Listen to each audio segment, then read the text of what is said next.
তো guys bitcoin finally CME গ্যাপকে প্রায় feel করে পরে উপরে উঠে গেছে। দেখতে পাচ্ছেন কত বড় একটা উইক কিন্তু বিটকয়েন বানিয়েছিল এবং এই মুহূর্তে বিটকয়েন আমাদের ট্রেড করছে 84,800 ডলারের কাছাকাছি। এখানে যদি আমরা দেখি তো আমাদের লাইন্স অনুযায়ী আমাদের যে রেজিস্ট্যান্স রয়েছে এই মুহূর্তে সেটা রয়েছে 86,600-700 ডলারের কাছাকাছি, তারপরে 89,500 ডলার। ঠিক আছে, মানে এটা একটা রেঞ্জ। তো এই রেঞ্জটা ব্রেক যদি করতে পারে তখন কিন্তু উপরে যাবে।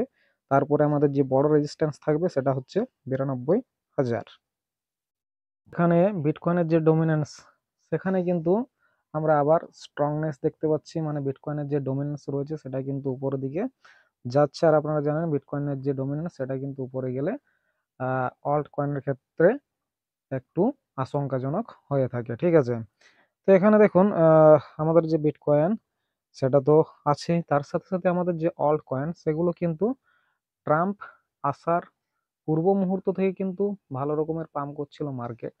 ঠিক আছে, তারপরে কিন্তু ট্রাম্প আসার পর যখনই ট্রাম্প কয়েন লঞ্চ করলো, ঠিক আছে, সেখানে কিন্তু লিকুইডিটি প্রায় অনেকটাই সেই কয়েনের মধ্যে চলে গেল। আমাদের জেনারেলি কি হয়, যখন বুল রান চলে সেই সময় কি হয়, টাকা প্রথমে কোথায় আসে, বিটকয়েনে আসে। বিটকয়েন থেকে টাকা চলে যায় ইথিরিয়ামে, ইথিরিয়াম থেকে আহ, চলে যায় কোথায়, লার্জ ক্যাপিটাল যে কয়েনগুলো রয়েছে, তারপরে mid capital coin, small capital coin এবং মিম কয়েনের মধ্যে আমাদের যে মানি সেটা সার্কুলেট হয়। ঠিক আছে, কিন্তু এই সাইকেলটা একটু ভিন্ন রকমের দেখাচ্ছে, আহ, কারণ এখানে মিম কয়েন আসার পরেই কিন্তু সেই যে লিকুইডিটি যেটা আসে, যেটা মার্কেটের মধ্যে সার্কুলেট হতে থাকে, সেই লিকুইডিটির কিন্তু ট্রাম্প বা ওই ধরনের যে মিম কয়েনগুলো যেগুলো বড় বড় ব্যক্তিত্বরা মার্কেটের মধ্যে লঞ্চ করেছিল, সেই কয়েনগুলোতে লিকুইডিটিটা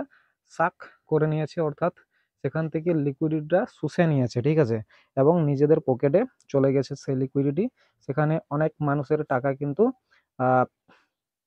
ডাম্প হয়ে গেছে, তারা ডাম্প করে পরে লিকুইডিটি কিন্তু মার্কেট থেকে খেয়ে নিয়েছে, যার ফলে অন্যান্য কয়েনগুলোর মধ্যে সেরকমের আর কোনো পাম্প আসছে না।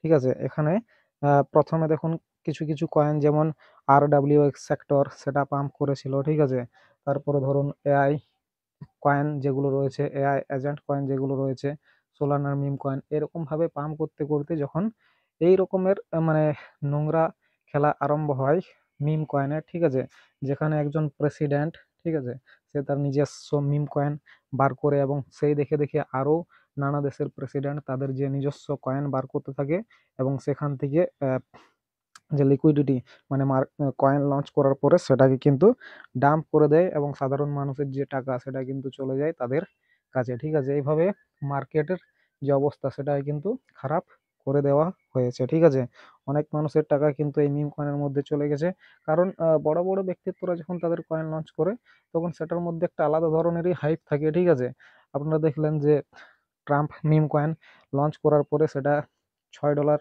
$5 থেকে চলে গেল 70-80 ডলারে। ঠিক আছে, তারপর যখন সেটা ডাম্প করতে থাকে, তারপর তার 24 ঘন্টার মধ্যে আবারও একটা কয়েন লঞ্চ করে দেওয়া হয়েছে তার স্ত্রীর নামে এবং সেই কয়েনটাও কিন্তু কিছুটা উপরে গিয়ে পড়ে সমস্ত টাই ডাম্প করে যায়। ঠিক আছে, এরকম ভাবে তার ছেলে সেও কিন্তু মিম কয়েন বার করে, এইভাবে আস্তে আস্তে আস্তে আস্তে মার্কেট থেকে যে লিকুইডিটি সেটা কিন্তু আস্তে আস্তে ওই কয়েনগুলো নিয়ে নেয়। ঠিক আছে, এইসবের মধ্যে কয়েকটা ভালো নিউজও রয়েছে, যেখানে president Trump will host the first white house crypto summit on Friday March 7। ঠিক আছে, অর্থাৎ 7ই মার্চ ডোনাল্ড ট্রাম্প হোয়াইট হাউসে ক্রিপ্টো সামিট ডেকেছে, যেখানে বিভিন্ন যে প্রজেক্ট আছে তাদের যে ফাউন্ডার, সিইও, ইনভেস্টার্স তাদেরকে নিয়ে পরে মিটিং হবে। ঠিক আছে, এবং এটা কিন্তু এই প্রথম হচ্ছে, তো এটাকে একটা গুড নিউজ হিসাবে আমরা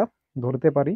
এবং তার সাথে সাথে আরো একটা ব্যাড নিউজও ধরতে পারি আমরা, সেটা হচ্ছে Donald Trump linked farm may be looking to start NFT and metaverse platform. ঠিক আছে, অনেক কয়েন টয়েন তো লঞ্চ করা হয়ে গেল, এবার এর মাথায় এসেছে যে ইনি এনএফটি লঞ্চ করবেন। ঠিক আছে, এনএফটি প্ল্যাটফর্ম লঞ্চ করবেন, অর্থাৎ এটা নিয়েও কিছুটা খেলা হবে, অনেক মানুষ এখানেও কিন্তু ফাঁসবেন। এমন নয় যে এনএফটি কিনে পরে অনেকে বড় মানে ধনী ব্যক্তি হয়ে যাবেন। ঠিক আছে, যেমন ভাবে মিম কয়েন করা হয়েছে সেই রকম কেস এটাতেও কিন্তু হবার সম্ভাবনা রয়েছে। তাই আপনারা কিন্তু সাবধানে এইসব জিনিসে পা বাড়াবেন। ঠিক আছে, রিসার্চ করবেন নিজেরা। আর এই চ্যানেল থেকে কোনো রকমের ফিনান্সিয়াল অ্যাডভাইস প্রদান করা হয় না। যেমন যা সমস্ত কিছু দেওয়া হয় সমস্ত কিছুই এডুকেশনাল পারপাস এবং ইনফরমেশন পারপাসে। এখানে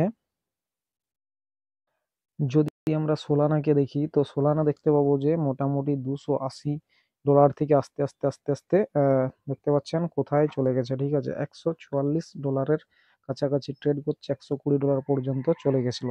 তো সোলানার এত বড় ডাম্পেরও কারণ রয়েছে, নানা রকম যে ব্যক্তিত্বরা রয়েছে তারা কিন্তু সোলানাকে ডাম্প করছে। ঠিক আছে, পাম্প ডট ফান্ড সেও কিন্তু সোলানাকে ডাম্প করেছে, বাইন্যান্স সেও কিন্তু সোলানাকে ডাম্প করেছে, এবং আরো অনেকে কিন্তু সোলানাকে বড় বড় হোয়েলরাও কিন্তু ডাম্প করছে, যার জন্য সোলানা কিন্তু অনেকটাই নিচে চলে এসেছে। সোলানার হাইপের কারণ ছিল তার চেনের মধ্যে নানা রকমের মিম কয়েন আসা, এবং আপনারা দেখেছেন কিছুদিন আগে লিব্রা নামে যে কয়েনটা বেরিয়েছিল সোলানা চেনের মধ্যে, সেখানেও কিন্তু অনেক মানুষ শোষিত হয়েছে সেই কয়েনটার দ্বারাও, যার ফলে ব্যাড এফেক্ট পড়েছে। তো এই সমস্ত কিছুর জন্যই কিন্তু সোলানা কয়েনটা দাম মেরেছে। ঠিক আছে, আর এদিকে সোলানা কয়েন দাম মারার সাথে সাথে এবং পুরো ক্রিপ্টোকারেন্সি মার্কেট দাম মারার সাথে সাথে এখানে এরিক ট্রাম্প, ডোনাল্ড ট্রাম্পের যে ছেলে, তিনি কিন্তু রেগুলারলি বলে যাচ্ছেন ইথেরিয়ামের দিকে নজর দিতে। ঠিক আছে, তো এখানে পার্সোনালি আমারও মনে হচ্ছে যে ইথেরিয়াম যে রয়েছে, ঠিক আছে, সেই ইথেরিয়ামের মধ্যে এরপর কিন্তু আস্তে আস্তে র্যালি আসতে পারে। ঠিক আছে, এবং যার জন্য ইথেরিয়াম বেসিসের যে কয়েনগুলো রয়েছে, সেই ইথেরিয়াম বেসিসের যে কয়েন সেগুলোর মধ্যেও কিন্তু পাম্প আসতে পারে। ঠিক আছে, তো ইথেরিয়াম বেসিসের যে কয়েন রয়েছে সেগুলো কিন্তু আহ, যদি আমরা কিনি তাহলে আমাদের যে ডেফি ওয়ালেট রয়েছে, ঠিক আছে, যেমন ট্রাস্ট ওয়ালেট, মেটামাস্ক বা ওই ধরনের যে সমস্ত ওয়ালেটগুলো রয়েছে, সেখানে যদি এই সমস্ত কয়েন কিনে রাখি তাহলে এখন দেখবেন আমাদের যে ইথেরিয়ামের ফিজ চলছে, ঠিক আছে, সেটা কিন্তু অনেক কম চলছে। কিন্তু যখন বুল রানের মধ্যে থাকে আমরা দেখেছি এর আগে, ঠিক আছে, তখন ইথেরিয়ামের যে ফিজ চলে যায় সেটা মোটামুটি $100, $150, $200 পর্যন্ত কিন্তু ফিজ চলে যায়।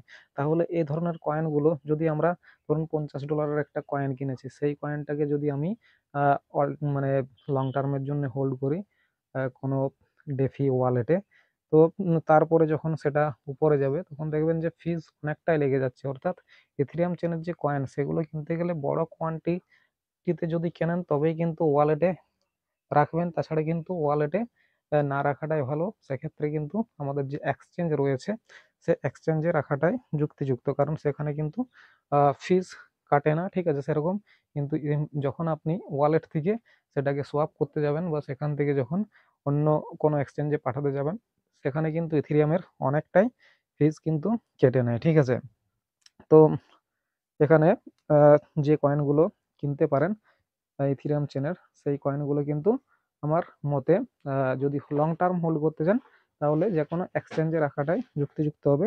যদিও এক্সচেঞ্জ কিন্তু সেফ নয়, ঠিক আছে, কোনো এক্সচেঞ্জে, কারণ আপনারা দেখলেন এই কিছুদিন আগেই বাইবিট নামক যে এক্সচেঞ্জ, তার মধ্যে সব থেকে পৃথিবীর বড় যে হ্যাক, ঠিক আছে, সেটা কিন্তু বাইবিট এক্সচেঞ্জের মধ্যে রয়েছে। তো সেই সমস্ত বিষয়গুলো মানে বিবেচনা করে পরেই কিন্তু মার্কেটে কোনো কয়েন বা কেনা বা বিক্রি করবেন। ঠিক আছে, এবং কোনো এ বিষয়ে সাহায্যের প্রয়োজন হলে অবশ্যই কমেন্টে জানাতে ভুলবেন না।